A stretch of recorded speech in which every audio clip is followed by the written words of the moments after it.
Hey ladies, welcome back to the Dan Frampton channel. I'll be your host. My name is Dan Frampton, and today we'll be doing one of those multi-topic zine-style videos. And since I titled this thing all about Vein, that's what I'm going to cover first, but I strongly suggest that you stick it out through the entire video because I'm going to be talking about some cool bands, doing some cool shit, and I'm pretty sure that you haven't heard of them. And if you have, that's pretty sick. It's not a competition, but I will be pointing you in the direction of some pretty sick shit, just a fair warning. But yeah, let's start with that Vein record that just came out today. Now this isn't gonna be a full-on comprehensive review because quite honestly, I've only listened to it once, but I loved what I heard. With a band like VeinFM, you're thinking, okay, these guys are experimenting. They're probably putting pretty long songs, some pretty experimental cuts on their record, and not so much. Most of these songs are between 1 and 3 minutes.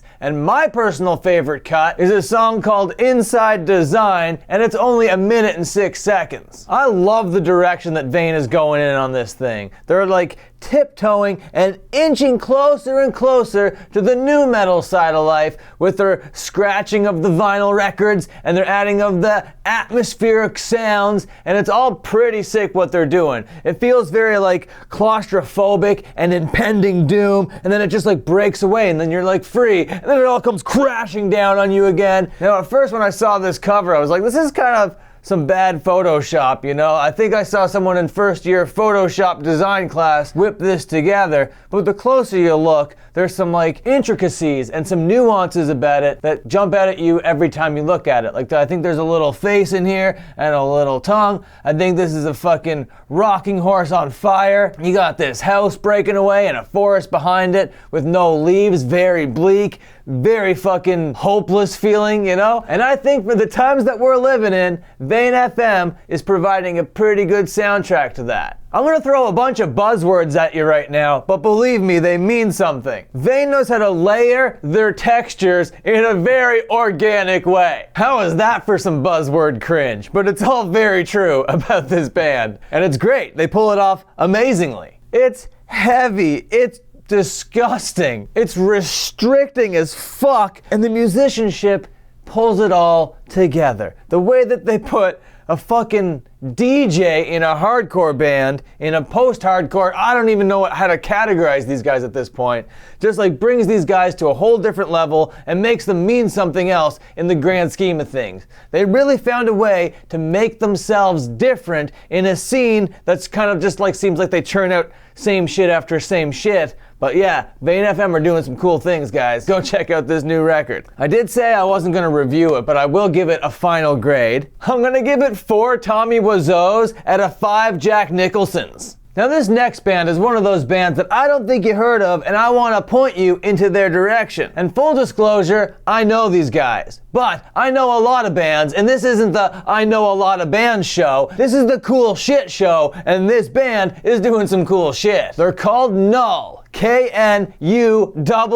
and they're from Charlottetown, Prince Edward Island. They came together at the beginning of the pandemic when the kind of brainchild of this whole thing, his name is KG, Kyle Gallagher, he was recording all this stuff, and then he put a band together to play all this stuff, but then on the console that he was recording it all on, it got formatted and he lost all of his shit. If I was in those shoes, I'd have been like, fuck it man, I guess I'm not a musician anymore, fuck this shit, I'm out. But not KG, he stuck with it, he re-recorded it, and it's fucking sounding amazing. He sent me like a sneak peek of it today, and here's the teaser. It's gonna be an EP in the style of a short film that's gonna be released on VHS. All of those things are cool things. Here are some shots, some behind the scenes from the fucking short film that's gonna be coming out. Fucking amazing. And that's kind of a thing that hardcore bands have been doing over the last year or so. Turnstile did it. They put out a little short film for Turnstile Love Connection, and Knocked Loose did it for A Tear in the Fabric of Time. So I think Null is going down the right road with this project. So go check out their Instagram page, Null PEI, and look, even No Echo's written up about them. They're doing cool shit, guys, I promise, and I'll even give you a sneak peek of their live stuff that they did at the Homefront studio. This track is clearly called Glass Chewer.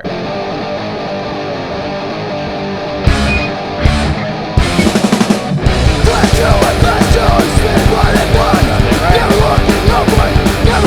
check them out on YouTube too, and you can watch this whole video. It's 16 minutes of pure cool shit. And when they drop that short film, I will be here with a full-fledged review, so stay tuned for all of that. And speaking of bands that got write-ups in No Echo that you probably never heard of, is another band you probably never heard of, but it's a band that I never heard of before today. This is not a band that I know, this is not a band that I'm friends with, and they're called Check Your Head. What's up with hardcore bands naming themselves after Beastie Boy records?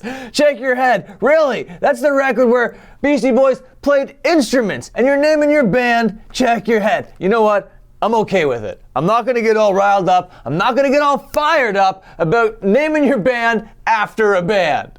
Now, I get naming your band after like an obscure actress or actor from like the 40s or 50s. I get naming your band after a movie. I get naming your band after a quote from a TV show or something. But naming your band after a band has always been kind of, I don't know, taboo in my mind. But all's well that ends well, I guess. But yeah, this is a Malaysian hardcore band called Check Your Head, and apparently No Echo is telling us that they're here to spread the word about Malaysian hardcore. Now, I didn't know that even Malaysia was a place until today, and they are a place. Wow, isn't that great? But not only are they a place, they're a place with a healthy hardcore scene, a DIY scene with bands playing hardcore songs. And they, my friends, just dropped an EP as well, called Walls of Pressure. Give you a little taste in 2-second clips, because I don't want to be clipped. Pretty sick, you should go check them out. Also, check out their dang Instagram. They're releasing on cassette. Not bad. Check Your Head. I can't believe it. Beastie Boys. And run up Check Your Head on Bandcamp too while you're at it. Alright, and I'm gonna end it right here with this new Otoboke Beaver track. Now, this is a band that you might have heard of. Anthony Fantano has reviewed them. They've been around the internet. They're from Japan. They're an all-woman group. They wear colorful dresses. They're like anime come to life. On May 6th, they have a record coming out called Super Champin'. Champin' means like a mixture of things, I guess. I don't know where I read this, but the band went on to say that they hope that this is gonna be their masterpiece of chaos music. I'll give you a 2-second preview.